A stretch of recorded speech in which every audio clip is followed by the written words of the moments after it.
Em nome do Pai, do Filho e do Espírito Santo. Amém. Bom, então se você está aqui nesse vídeo, significa que você está gostando do nosso projeto, está gostando do desenvolvimento do canal e está se interessando pelos temas que a gente está trazendo. Isso é muito bom, a gente se gratifica muito e louva a Deus por causa disso. E se você caiu de paraquedas aqui e se interessou pelo título do tema, pelo tema que nós vamos abordar aqui, eu peço para que você vá no primeiro vídeo, que é a liturgia nos primeiros séculos, lá no nosso canal Tripé da Fé, para que você possa entender o contexto e seguir a ordem que nós vamos colocar aqui. Beleza? Então nesse segundo vídeo nós vamos tratar de um tema em específico, liturgia no Império. Show de bola? Então, como sempre, vamos entender o contexto do que estava acontecendo no mundo. Lembra que lá no primeiro vídeo a gente citou alguns imperadores que eles estavam de forma veementemente querendo fazer com que a igreja não evoluísse, não crescesse, não se expandisse? Agora nós vamos ter 3 imperadores muito importantes que vão dar uma liberdade e uma expansão muito maior, uma liberdade, literalmente, para a igreja, para que ela possa fazer o que ela é vocacionada a fazer. Expandir o evangelho de nosso Senhor Jesus Cristo e salvar as almas. Então os 2 primeiros imperadores que eu quero que você grave e entenda toda a situação é Constantino I, que era o imperador do Oriente, e Licínio, que era o imperador do Ocidente. Então esses 2 eles vão assinar um documento muito importante para a história da igreja, que é chamado Édito de Milão, por volta de 313. Então, assinando este documento, eles dão, tanto no Oriente quanto no Ocidente, uma liberdade para que o cristianismo possa se desenvolver, possa ali praticar o seu culto e possa expandir todos os seus ensinamentos, a sua doutrina com liberdade, sem mais perseguições. Então isso foi um grande passo para a igreja. Só que tem muitas pessoas que pensam que com este documento o cristianismo tornou-se religião oficial do império, mas isso não é verdade. O cristianismo só vai ter a religião por oficial do Império Romano quando vier o imperador Teodósio III, ali mais especificamente no ano 380. Então, em 380, sim, a partir daí a gente pode dizer que o cristianismo foi a religião oficial do Império Romano. Show de bola? Então, digamos que no mundo estava tudo bacana, a igreja tinha a liberdade de fazer aquilo que ela foi vocacionada. Agora, dentro da igreja existiam algumas coisas que estavam impedindo da verdade chegar viva e eficaz dentro das casas das pessoas e na alma das pessoas. Que é o que acontece até hoje em dia, que é chamado de heresia. Mas antes que nós entremos dentro das heresias e tudo mais, para que nós possamos conhecer todas as heresias e algumas das heresias que estavam dentro do templo, você sabe o que é heresia? Já ouviu falar do termo heresia? O Catecismo da Igreja Católica, nosso grande amigo, vai dizer assim: chama-se heresia a negação pertinaz, após o recebimento do batismo, de qualquer verdade que se deve crer com fé divina e católica, ou qualquer verdade que se duvide pertinentemente a respeito da verdade. Então o que acontece? Para que uma pessoa seja considerada herege, ela tem que ser batizada, receber a fé da igreja, e ali ela duvidar pertinentemente ou negar pertinentemente a algum ponto da fé católica. Então, aquela pessoa fazendo isso, ela pode ser chamada de herege. Então, dentro da história, a gente vai ver algumas heresias do tempo, né, específico, como, por exemplo, o monarquismo dinamista, que dizia assim, que Jesus era um mero homem, e que a partir do batismo ele vai receber o poder divino e ser adotado por Deus. Então, Jesus Cristo não veio com uma missão em especial, não faz parte da Santíssima Trindade desde o início, mas ele vem como uma pessoa comum, numa família comum, e ali, depois do batismo, é adotado por Deus. Olha que doideira. A gente tem uma segunda heresia que é o apolinarismo, que diz assim, Jesus não teria vontade humana ou espiritual. Ou seja, ele era apenas um boneco que ali, seja lá o que for, dava a entender o que ele fazia. Mas ele não tinha vontade nem humana nem espiritual. Outra doideira. Uma terceira heresia, monofisismo, afirma que em Jesus há uma só natureza, que é a pessoa divina. Ou seja, Deus veio e não se encarnou na humanidade, mas ele veio como Deus e pronto. Mas não tem como Jesus Cristo ser Deus, sendo que ele veio de uma mulher, nasceu de uma mulher, viveu dentro de uma família. Então tem muitos aspectos que a igreja afirma, né? E dentro desses aspectos, afirma que Jesus Cristo veio através de Nossa Senhora, de Maria, e tem 2 naturezas, uma humana e uma divina. uma quinta, só para que nós possamos entender, uma terceira, uma quarta na verdade, né? Para que nós possamos entender a doideira das heresias, é o pelagianismo, que é muito conhecido. Que fala assim, que dispensa qualquer obra de Deus na salvação humana, reduzindo o papel de Cristo a um simples exemplo que os homens deveriam esforçar-se a seguir através de rígidas práticas. Ou seja, nosso Senhor Jesus Cristo é apenas um homem qualquer que foi virtuoso dentro da terra, que foi virtuoso em sua missão, né? De apenas nascer, viver e morrer, né? Que essa, segundo o pelagianismo, é a missão de Jesus Cristo, e que nós possamos imitar a Ele, nós vamos fazer muitas práticas rígidas. Apenas isso.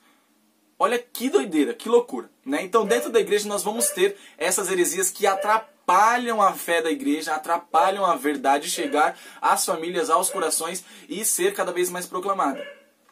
Agora sim, dentro do aspecto litúrgico, a gente vai ter muita evolução dentro desse tempo. Como, por exemplo, com a chamada Paz de Constantino, que é o Edito de Milão, nós vamos ter muitas conversões com a graça de Deus. Então, por causa da expansão, da divulgação do cristianismo, nós vamos ter então muitas pessoas se convertendo ao cristianismo, né? Só que ali também o cristianismo vai ter um contato com o paganismo. Mas não é um contato amigável, é um contato que vai ter um embate, porque não tem como ser cristão e ser pagão ao mesmo tempo. Então o cristianismo vai pegar algumas coisas do paganismo, que era muito comum, muitas pessoas serem pagãs naquela época, que já tinham alguns costumes pagãos, e desses costumes pagãos a igreja vai adotar e fazer uma coisa muito bonita, que é cristianizar. Ou seja, colocar ali naquela coisa que era pagã um sentido cristológico, um fim cristológico. Como por exemplo, depois da procissão de entrada que nós temos dentro da missa atual no rito romano de hoje, o beijo no altar que o padre faz após ele subir ao presbitério, ele beija o altar. Beija o altar em sinal de veneração ao altar que significa Nosso Senhor Jesus Cristo, que logo vai acontecer um grande mistério ali, que é a transubstanciação. Mas o altar, o beijo no altar, era um costume pagão. O beijo nas imagens dos santos era um costume pagão, que a igreja toma para si e cristianiza, como um sinal de devoção, um sinal de veneração, para que nós possamos cada vez mais nos aperfeiçoar e louvar a nosso Senhor Jesus Cristo. Deu para entender o primeiro ponto? Segundo ponto, já que agora há uma propagação maior do cristianismo e depois com Teodósio I a gente vai ter cristianismo como religião oficial, então não tem mais como as celebrações, né, o sacramento, o culto, o mistério ser celebrado nas casas, como estava nos primeiros séculos. Então começam-se a haver celebrações nas basílicas e sucessivamente nas catedrais e assim por diante. Então cada vez mais vão se construindo templos para que a igreja possa se desenvolver. E com isso tem-se e exige-se do tempo uma liturgia mais solene.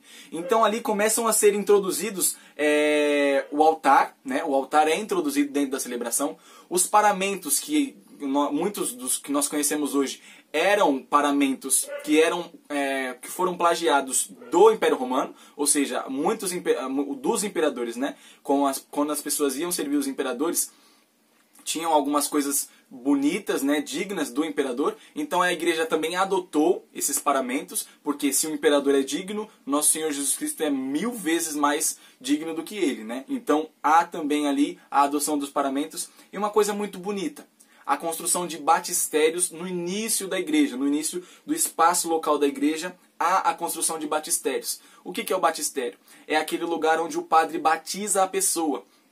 O ministro batiza a pessoa, para que possa se introduzir dentro do povo o quê? O costume de que, para que você possa participar da liturgia da palavra, participar principalmente da Eucaristia, você tem que se tornar filho de Deus, filho da igreja, ser remido de seus pecados. Então você precisa se batizar, receber logo após a confirmação, né, que é o sacramento da crisma, para que você possa receber a Santíssima Eucaristia, o próprio corpo de nosso Senhor Jesus Cristo. Tá dando para entender até o momento? Então a gente tem um terceiro ponto.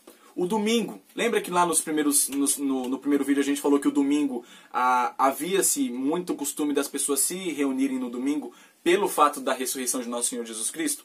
Agora, nesse terceiro ponto, a gente tem a certeza de que a igreja tem por lei, né, por lei do Estado, a liberdade de celebrar. Então diz assim, o domingo passa a ser protegido por lei de Estado e agora tem o direito de celebrar livremente.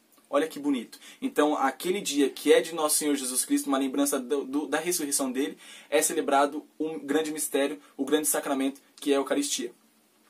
Quarto ponto. Então, a partir do momento em que nós não temos mais perseguição aos cristãos, então a gente tem ali um tempo de paz, né? E acaba-se os mártires, né? Não se há mais martírio, porque as pessoas não perseguem mais os cristãos, como por exemplo o Império Romano perseguia.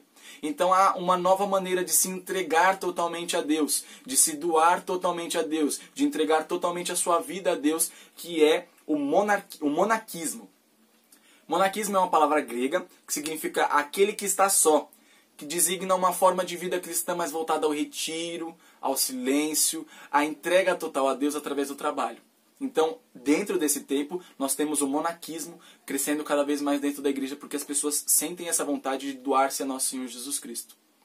Quinto ponto. Alguns fatores favorecem para o aparecimento de famílias litúrgicas. Mas o que quer dizer famílias litúrgicas? Famílias litúrgicas é o que a gente designa hoje do que pode ser os diferentes ritos. Porque o evangelho se expandiu, mas em diversos pontos do mapa, né, digamos assim, existiam muitas tradições diferentes. Então aquelas tradições foram sendo adaptadas, cristianizadas, né? Então ali há muitos ritos sendo diferentes, como por exemplo a liturgia maronita, que é ligada a São Marom, da Síria Central, mais ou menos, né? Eles falam a língua sírio-aramaico, que era a língua que Jesus falava. Eles têm o rito deles, mas com a língua oficial, que era a língua que Jesus falava. A liturgia bizantina, que é dividida em 3 partes. A liturgia de São João Crisóstomo, a liturgia de São Basílio Magno e a liturgia de São Tiago. Nós temos a liturgia copta, que é a liturgia voltada somente ao Egito, porque copta quer dizer egípcio. Né? Então ali vão se falar árabe e grego dentro de toda a sua liturgia, de todo o seu rito. Beleza? Então essas famílias litúrgicas dentro do Oriente vão se desenvolvendo. E no Ocidente vai se desenvolvendo o rito romano, que é o que nós celebramos, né? No mais comum, e principalmente o Santo Padre, o Papa, usa. E também a liturgia galaciana, que é uma liturgia muito rica, ligada ali à liturgia de Santo Ambrósio. Show de bola? Então, um aspecto que a gente deixou por último, mas não é menos importante, é a criação de novos livros para e exclusivamente o uso da liturgia. Como, por exemplo, esse livro aqui é o Missal Romano de Paulo VI. O último que foi lançado pelo Vaticano e é o que a gente usa no rito romano do Ocidente. Por exemplo, o Papa usa, as comunidades usam e tudo mais. Por exemplo, dentro da liturgia não há espaço para a Bíblia. Somente o lecionário, que contém as leituras, o Salmo e o Evangelho. Então, no mês da Bíblia, não é dia de entrar com a Bíblia. Fica a dica, tá bom? E assim sucessivamente. Vão se criando antífonas, que é o início ali para a criação das músicas e sucessivamente o acréscimo dos salmos e assim por diante. Então, esses livros vão sendo criados para e exclusivamente o uso da liturgia, para que possa ser cada vez mais digna e bem celebrada. Show de bola, beleza? Espero que vocês tenham gostado do vídeo. Não esqueçam, por favor, de deixar o like de vocês. Comentem, nos ajudem comentando os temas que vocês querem, se vocês gostaram do vídeo ou não. E nos ajudem compartilhando para que essas coisas possam chegar às demais pessoas. E se inscrevam no canal, porque ativando o sininho você vai conseguir ter mais acesso aos nossos conteúdos. Beleza? Obrigado pela sua participação e até quarta-feira que vem com o próximo vídeo. Valeu, falou!